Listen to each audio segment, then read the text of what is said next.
Ikaw, ano ang tinitingnan mo na in the future na? Yung namin kasi is yung future na kailangan kasi mga pamilyang to, yung mga batang to, kailangan ng mga infrastructure. No? May mga software, which is yung mga educational training, pero kailangan mo ng isang pwesto kung saan ganapin to.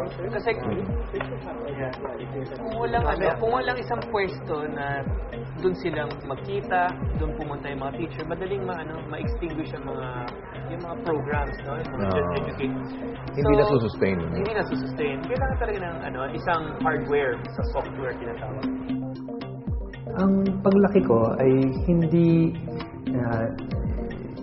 nahati sa mayaman at mahirap. No? So, ang nangyari sa akin is, pati magulang ko is, syempre, sila ay very open sa mga kapitbahay.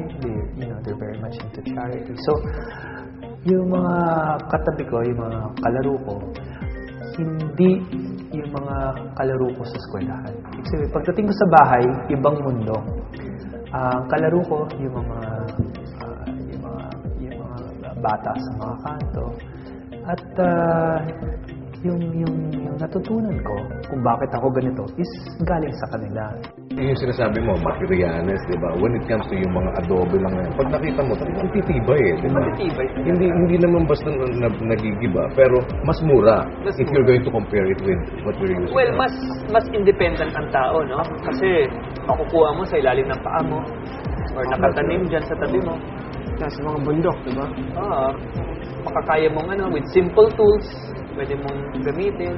Nakalimutan lang natin kasi yung modern architecture, napunta tayo dun sa focus. Nakalimutan natin yung traditional natin. I mean, just like your traditional culture natin, we went for everything westernized and American. So, nagkaroon ng gap. Yung sabihin, naiwanan natin, naiwan sa 1960s, lahat ng mga marurunong sa ganitong architecture, nakalimutan, hindi na suporta. Ngayon, 12% forest cover na lang tayo. Marami mo alam sa infrastructure, is that your business? Yeah, it's my training. It's my training. Yung talaga yung technical training. So, ako, I also branch out from doing events to doing charity events. Kasi nung nakasanayan ko, so I just in-improve ko to a different course. But earlier on, anong exposure mo? Kasi ang magulang ko kasi nasa insurance. So, nasanay din ako makipag-usap sa tao na nakatulong din sa pag-convince sa iba na to join our... Tapos nakita mo na marami pa ng mga needs na dapat... Kasi since high school kasi maraming opportunities na we have charity works also. Na nakita ko yung need talaga.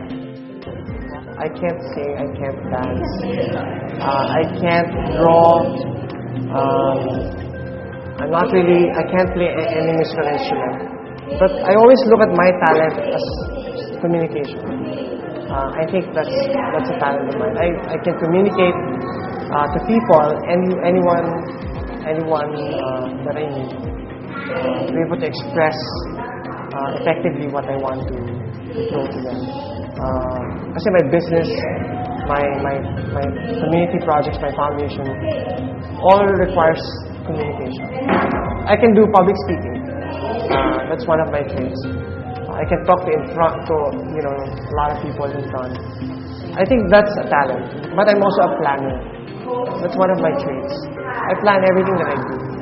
So since I plan everything, I get to balance off things that I need to control. I run 2 businesses. I also do a ministry in church. I also have a non-profit organization for elections. And I have this foundation. And I also have a role in a community-based organization called Zonda.